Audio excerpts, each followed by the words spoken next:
Hey guys, and welcome back to another video, and today we want to talk about the scattershot. The scattershot is one of the most hated defenses in the game because it's actually pretty strong. So I want to talk about today how you guys can counter this and how you guys can counter the mechanic which is kind of behind in the scattershot. So let's first talk about the scattershot. What exactly is this bad boy doing and how you guys can take advantage of that. So first off, there are two ranges of the scattershot. The first one is an inner circle, which is not that big. It's over here and not that easy to see, but that's kind of what the inner circle is looking like. More looking like an egg, what I have drawn, but you get the deal. You get the idea. And then there's a bigger circle on the outside. There are two circles around the defense. In the inner circle, nothing can be shot at, which means like all of this area is kind of like a dead area for the defense because the scattershot can't really deal with troops which are inside of this range. Everything which is kind of in between of those two ranges, the scattershot can shoot. That's kind of how it works. But what exactly and why exactly is the scattershot so strong? What the scattershot is doing is it's shooting kind of slow, but at the same time it's having a really powerful shot. As soon as it hits the target, it splashes and deals even more splash damage. So it's really good against those weak troops, which are, for example, miners, hawk riders, or even bowlers, which are behind of yetis. So all of those troops are really having a hard time against the scattershot. For example, loons as well. So all of those big group of troops, it's not that easy to deal with that. So now today I want to talk about one thing, how you can abuse the biggest weakness, which is this inner range of the scattershot, pretty easily. For this, we get into the Clan War League and we take a look actually at the Clan War number 3, and then we go on the base number 13. The base got attacked by Longsword, and he is using dragbat.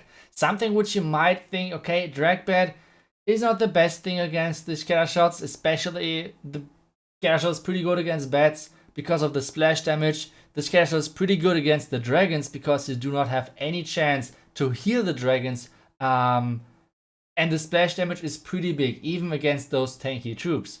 So why exactly is the strategy that's this good against this army composition? And there's an easy explanation for this. Meanwhile, we see what he's doing at the bottom side. He already took out the wizard tower down here. He was trying to go for the scattershot, which was risky. I think it was something like, if the scattershot is going down, that's awesome. If not, it's not too bad. Because now we can see the pathing which is getting created. On the right side with the queen, on the left side with the king, and now the dragons are coming in. Even though the scattershot is trying his best to kind of defend the top side, still the dragons will close the gap and get the scattershot killed. But this is not the scattershot we want to take a look at. We want to take a look at the bottom scattershot, where the action is going to start any second. Meanwhile, at the top side, you can see it, the town is getting taken out. Not too much interesting things. Now let's take a look at the bottom, and this mechanic is abusing the range, or like the inner range of the scattershot perfectly. So whenever you're doing bats, for example, against a scattershot, might think twice. Think twice if you're able to actually drop the bats on top of the scattershot, because the scattershot can't shoot the bats as soon as it's above it. So that's one thing which helps a lot against those scattershots, and especially in the current meta. I mean, dragbat, everyone is using dragbat, so use it on your own, abuse the biggest weakness of the scattershot.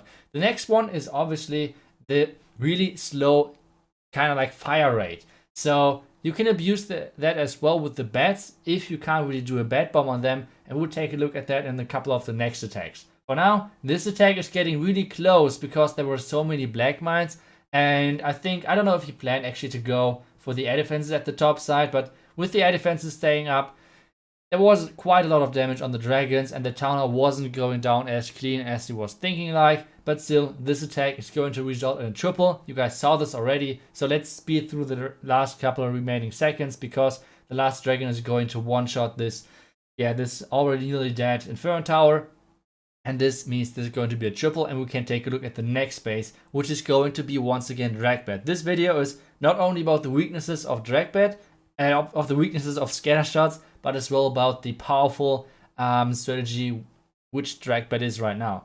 So let's take a look at the next attack, which is going to be in war number 2 on the base number 3. So let's take a look at this one. It's from Nick, who is like the dragbat god himself.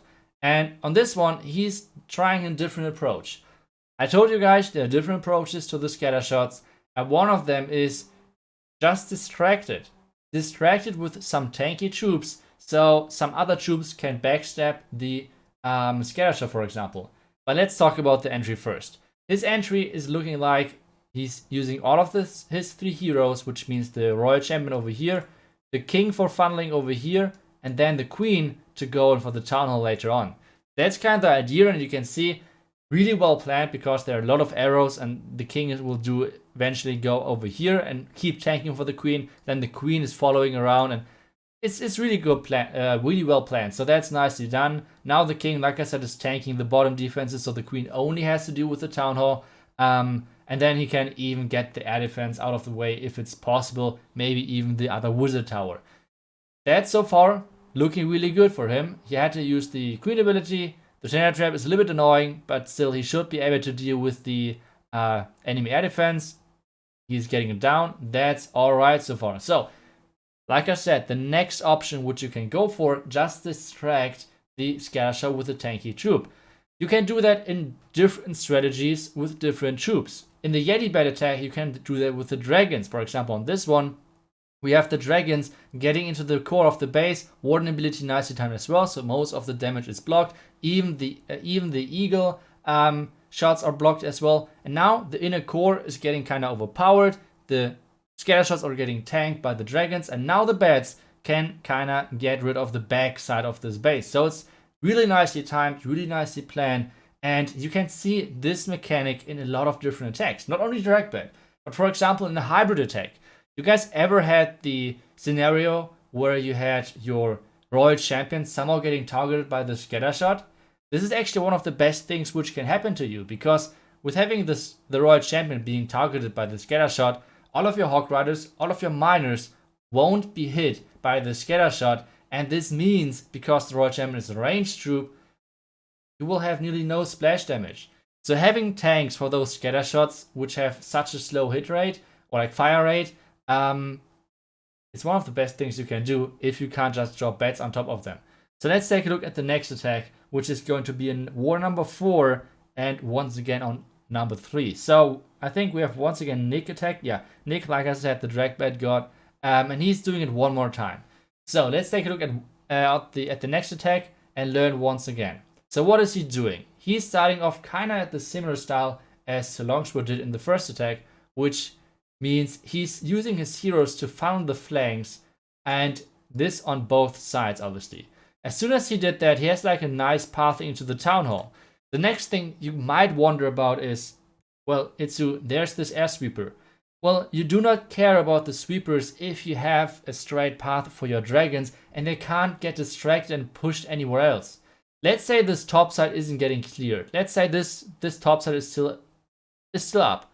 Then it's a problem, because this would mean the sweeper would push the dragons to the top side, and they would redirect and kind of go around the top side and skip the core, kinda. So this is why it's really important that he clear the top side, because now, even though he's facing the sweeper, his dragons will get pushed back, but will return once again to the core because they have no other way to go. This is something which is really important, and whenever you're facing a sweeper, consider that, especially with dragons. So over here, he's doing a nice job of the funneling. Like I said, funneled the outside, now the warden ability, nicely done as well. And now all of the dragons are getting into the core, and now it's getting into the fun part of this attack. He's using a backhand slammer as well to make sure that he's getting rid of the wizard tower, and now starting off with the bats. Like I said earlier, he's doing once again the same thing as he did in the last attack. He's distracting those really centralized scatter shots with his dragons, which means once again the bats can fly around and clear the back end around the scatter shots, which means he kind of ignores the scatter shot as the splash damage thing, because he counters them really well. So that's kind of how you can deal with those scatter shots if you're choosing to go with air. Like I said, if there's the option, you have like a lonely scattershot which is not getting covered by any wizard towers or multi-inferno towers, go for it. Go for it and use the bats on top of the scattershot. Most of the time it works really well because you can save at least one, if not even 2 freezes in your attack, which is a lot. Even though, yeah, Nick swagged quite a lot of freezes on his 2 attacks, but nicely done by him. And I hope I was able to show you guys a little bit better on how to deal with those scatter shots, especially when you're coming in with air. Maybe I will do a ground version of this video as well. Let me guys know down below in the comments if you guys would like to see that. Oh hey, I hope you guys enjoyed today's video. I hope I see you guys back tomorrow for another one. And well, until then, see you guys and bye bye.